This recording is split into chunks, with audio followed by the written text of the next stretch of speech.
Continuando nuestro estudio del Evangelio según San Juan, nos corresponde hoy el capítulo 8. Pero antes de entrar en este capítulo 8, quisiéramos decir algo con respecto al capítulo 7.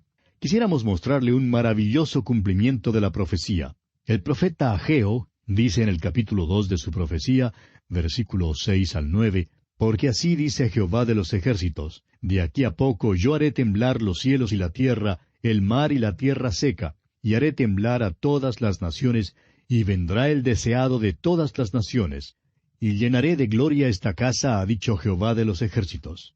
Mía es la plata, y mío es el oro, dice Jehová de los ejércitos. La gloria postrera de esta casa será mayor que la primera, ha dicho Jehová de los ejércitos. Y daré paz en este lugar, dice Jehová de los ejércitos».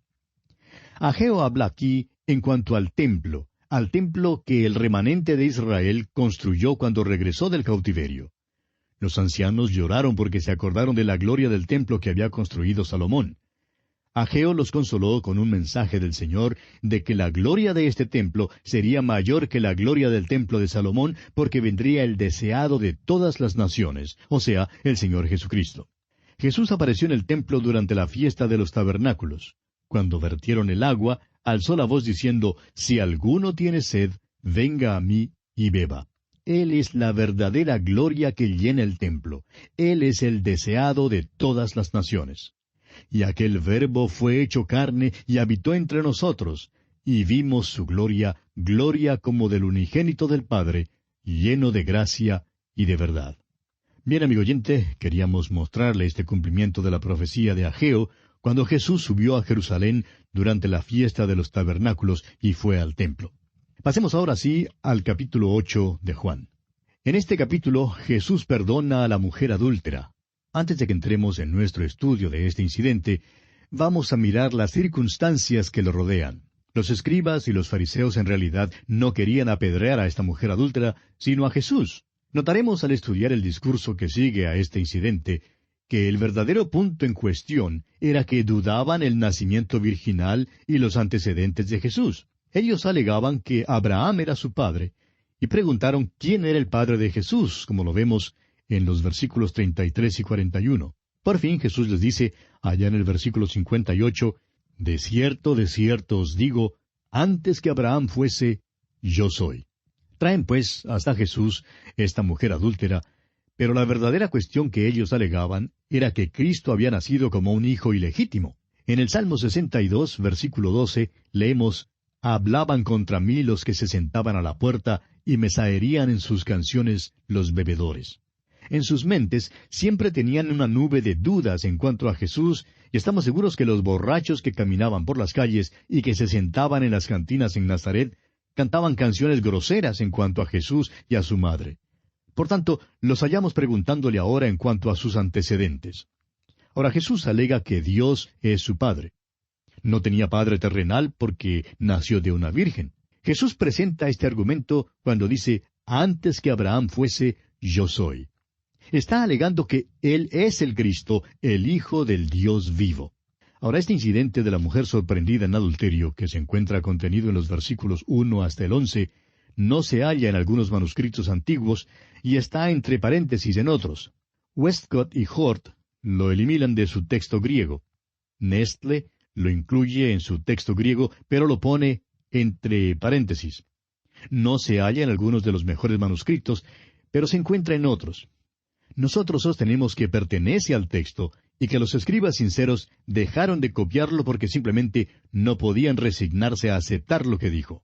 Por tanto, perdieron una gran verdad espiritual. Creemos que los escribas creían que esto podría enseñar el adulterio y así enseñaría a los hombres a pecar, y por eso lo pusieron en corchetes o en paréntesis, o lo pusieron al fin del Evangelio. Y por eso lo hallamos de esa manera en algunos de los manuscritos antiguos. Pero creemos que es parte de la palabra inspirada de Dios, y es por eso que la estudiaremos nosotros. Comencemos, pues, leyendo los 2 primeros versículos de este capítulo 8 del Evangelio según San Juan. «Y Jesús se fue al monte de los olivos.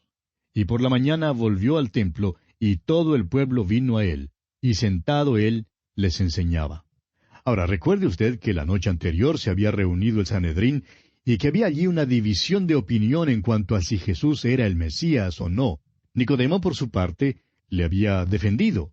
Todos se habían ido a sus casas, pero nadie le convidó a Jesús a quedarse en su casa. Temprano entonces, por la mañana, Jesús regresó a Jerusalén y volvió al templo, donde se sentó para enseñar. Continuemos ahora con los versículos 3 y 4. Entonces los escribas y los fariseos le trajeron una mujer sorprendida en adulterio, y poniéndola en medio le dijeron, Maestro, esta mujer ha sido sorprendida en el acto mismo de adulterio. No podemos pensar en algo que pudiese ser más crudo, más rudo o brutal que este acto de estos principales religiosos. Y amigo oyente, tememos que hoy en día muchos que se jactan de ser fundamentalistas actúan en forma similar. Nuestro Señor estaba sentado en el templo enseñándole al pueblo. Debe haber habido un gran alboroto allá afuera y luego aparecieron estos principales religiosos acompañados por la gritería del populacho, trayendo a esta mujer con su cabello despeinado y resistiéndose a ellos. Es seguro que la actitud de ella era muy desafiante. La multitud en el templo naturalmente se volvió para ver lo que estaba ocurriendo y vemos que trajeron a esta mujer hasta el mismo grupo que el Señor Jesús está enseñando. Y allí la arrojaron con fuerza al suelo y luego lanzan su cruda acusación.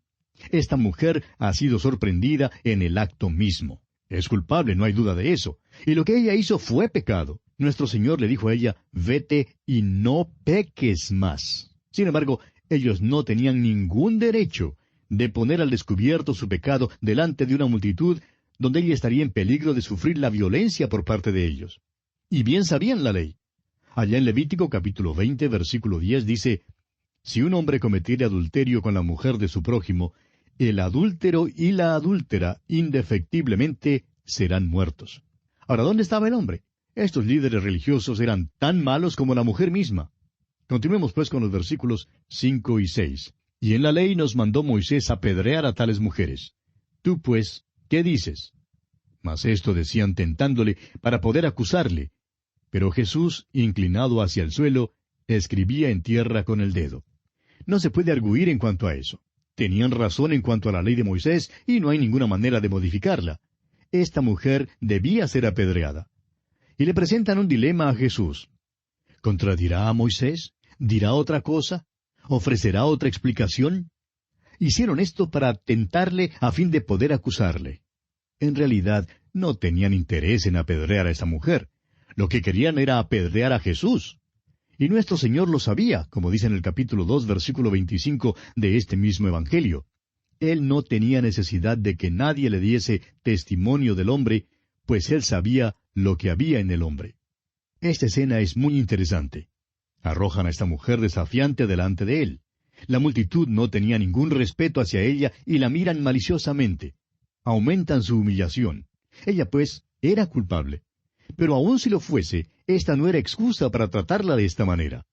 El hecho es que Jesús despide el caso. No se juntará con los que la acusan, ni aun la mirará para aumentar su pena. Él se agacha y escribe exactamente como si ni aun los oyera. Este es el único registro que tenemos de que Jesús haya escrito algo. Cristo es el personaje sobre el cual más libros se han escrito en pro y en contra, más que cualquier otro hombre que jamás haya vivido. Y sin embargo, aparentemente él nunca escribió nada, sino esto aquí, en la tierra del suelo del templo. El viento o los pies de la multitud lo borró. Pero, ¿qué escribió Jesús? Bueno, no lo sabemos. Pero vamos a decirlo lo que creemos que escribió. Allá en el Salmo 90, versículo 8 leemos, «Pusiste nuestras maldades delante de ti, nuestros yerros a la luz de tu rostro». El pecado oculto acá en la tierra es un escándalo descubierto en el cielo. El profeta Jeremías dice en el capítulo 17 de su profecía, versículo 13, «Oh Jehová, esperanza de Israel, todos los que te dejan serán avergonzados, y los que se apartan de mí serán escritos en el polvo, porque dejaron a Jehová, manantial de aguas vivas». Ahora, ¿quién había dejado al Señor? ¿Esta mujer? Sí, ella le había dejado. Pero, ¿qué de esos líderes religiosos? Bueno, ellos también le habían dejado. Sus nombres serán escritos en el polvo. Esto es lo que nosotros creemos que escribió. Creemos que escribió el nombre de una mujer que vivía allá en Roma. Un viejo fariseo piadoso había tenido una relación amorosa en Roma cuando era joven. Su esposa no lo sabía. Ninguno en Jerusalén lo sabía. Pero nuestro Señor conocía a ese individuo. Simplemente escribió el nombre de la mujer. Y al venir para ver lo que había escrito Jesús, el viejo fariseo de repente se acordó que tenía una cita para estar en otra parte. Uno de los escribas visitaba con frecuencia a Éfeso y allí había cierta dirección, la cual Jesús escribió también sobre el polvo. Ahora el escriba la vio escrita y dijo, «¡Caramba!» y se fue. Otro escriba abandonó a una mujer en Galilea estando embarazada, pero él no se había casado con ella y él creía que nadie sabía nada sobre ese asunto. Creemos que el Señor escribió el nombre de la joven y junto al nombre de ella, el nombre del escriba. Ahora, permítanos, amigo oyente, decirle, ¿por qué creemos que Jesús pasó lista aquel día? Bueno, leamos los versículos 7 al 9. Y como insistieran en preguntarle, se enderezó y les dijo, «El que de vosotros esté sin pecado, sea el primero en arrojar la piedra contra ella». E inclinándose de nuevo hacia el suelo, siguió escribiendo en tierra. Pero ellos, al oír esto, acusados por su conciencia, salían uno a uno, comenzando desde los más viejos hasta los postreros, y quedó solo Jesús y la mujer que estaba en medio. Jesús da los requisitos para ser juez. Y esto es algo que todos nosotros necesitamos. Podemos tener el derecho de ser jueces de otros con tal que cumplamos el requisito, y este requisito es la impecabilidad. Y amigo oyente, yo no sé en cuanto a usted, pero eso me quita de una vez por todas el oficio de arrojar piedras. ¿Qué le parece a usted? Un viejo comentarista escocés dice en cuanto a este incidente de la mujer adúltera, que los viejos salían primero porque tenían más juicio que los jóvenes. Los jóvenes se quedaron hasta cuando vieron su propio nombre, y luego por fin cayeron en cuenta y también salieron. De modo que no hubo ni un solo hombre que se quedara para apedrear a esta mujer, con la excepción de uno, y ese fue Jesús. Él sí podía haberla apedreado. Todos los demás se habían ido. ¡Qué hipócritas! Bueno, continuemos leyendo los versículos 10 y 11 de este capítulo 8 de Juan. Enderezándose Jesús y no viendo a nadie sino a la mujer, le dijo, «Mujer, ¿dónde están los que te acusaban? ¿Ninguno te condenó?» Ella dijo, «Ninguno, Señor». Entonces Jesús le dijo, «Ni yo te condeno. Vete y no peques más». Esta mujer era culpable de pecado y según la ley de Moisés, allá en Levítico capítulo 20, versículo 10, una adúltera debía ser apedreada. ¿Estaba entonces Jesús anulando el sistema mosaico? Por supuesto que no. Él estaba poniendo su cruz entre la mujer y su pecado. Este que es el Hijo de la Virgen, que se vio asediado por una nube de incrédulos, va a la cruz aún para cubrir el pecado de esta mujer. Vino al mundo para ser Salvador. Son muchos los que creen que se pierden porque han cometido cierto pecado. Si usted, amigo oyente, es uno de los que creen esto, tenemos noticias para usted. Uno no se pierde por ser asesino, ni por ser mentiroso, ni por ser ladrón, ni adúltero, ni por cometer otros pecados. Una persona se pierde solo porque no cree en Jesucristo. Jesucristo perdona los pecados, todos los pecados. Él es el Salvador, murió por todos los pecados del mundo. Cualquier persona que acuda al Salvador será perdonada, no importa cuál sea su pecado. ¡Qué regalo más glorioso y maravilloso tiene Dios para usted, amigo oyente! La vida eterna se encuentra en Cristo Jesús. El perdón del pecado se halla en Cristo Jesús.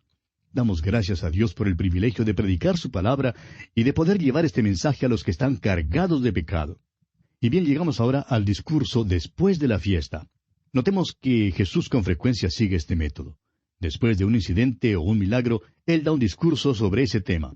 En este caso, la fiesta de los tabernáculos terminaba con una procesión de antorcha, y por tanto Jesús se aprovecha de esta oportunidad para dar un discurso.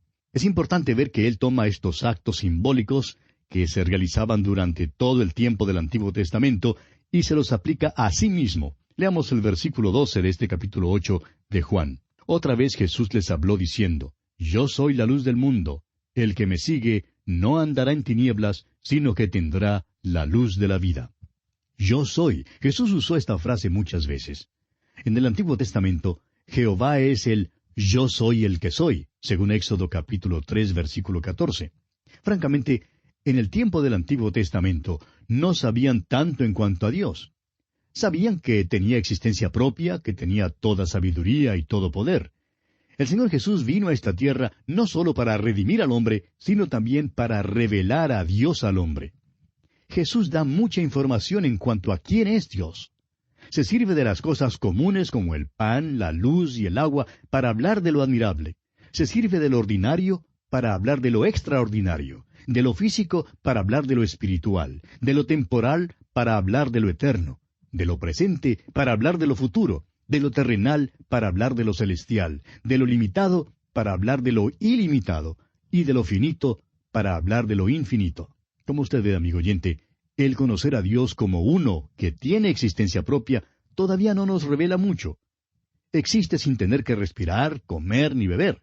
Pero estas cosas sí son necesarias para sostener la vida en nosotros. Jesús nos da una revelación de Dios cuando nos dice que Él es el pan, que Él es el agua y que Él es la vida.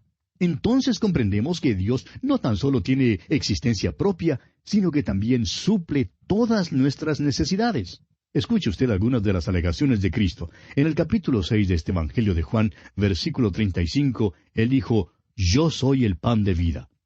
En este capítulo 8, versículo 12 que acabamos de leer, dice, «Yo soy la luz del mundo».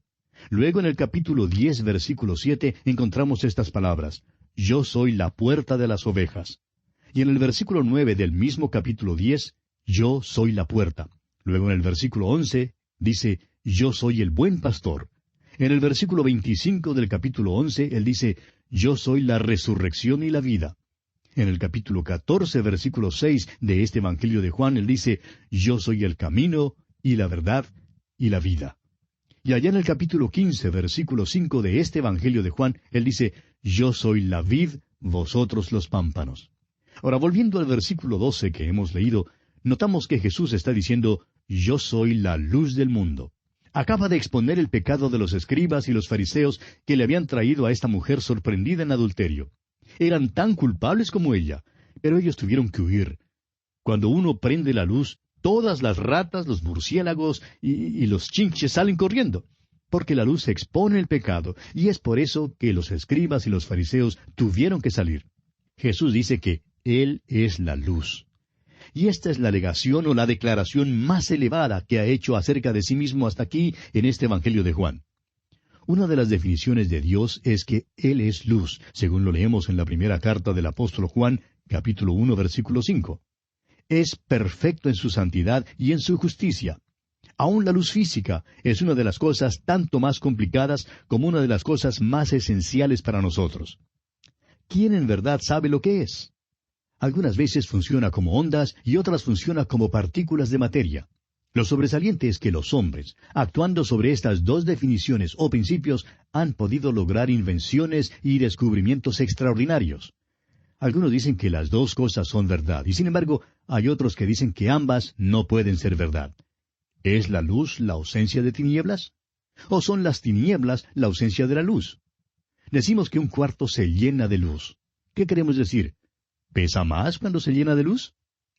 Pues bien, no comprendemos la luz, y es cierto que un niño no comprende la luz, pero sí sabe lo suficiente en cuanto a ella como para encender la luz para que haya luz al entrar a un cuarto. Jesucristo es la luz del mundo. Él es la luz espiritual. Así como el sol es la luz física de este mundo, así la luz espiritual de este pobre mundo es Jesucristo mismo. Y como a un pequeñito le es posible tener suficiente juicio como para entrar en la luz, así el pecador hoy en día, aunque sea necio y vagabundo, puede entrar en la presencia del Señor Jesucristo. Hay quienes niegan que Cristo es la luz del mundo. Están caminando en la luz de la luna. Ahora, la luna no tiene luz propia, sino que deriva su luz y la refleja del sol. Esta civilización en la cual vivimos hoy en día lo debe todo a Cristo. Los hospitales, los orfanatos, la consideración de los pobres, los derechos del obrero, todos reflejan al Señor Jesucristo. Uno de los motivos por el cual tenemos tantos problemas hoy en día en nuestra civilización es que nos hemos desviado tan lejos de la luz. El mundo simplemente anda en la luz de la luna. Sin embargo, el Señor Jesús extiende su invitación. Él dice, «El que me sigue no andará en tinieblas, sino que tendrá la luz de la vida». Y amigo oyente, si usted quiere encontrar la verdadera luz que ilumine su vida completamente, le exhortamos a que en este mismo momento usted acuda a Cristo Jesús y la reciba en su corazón como su Salvador personal. Solo entonces su vida irradiará la verdadera luz que Él da a cuantos en Él confían. Es nuestra oración que la luz de Cristo brille en usted desde ahora y para siempre.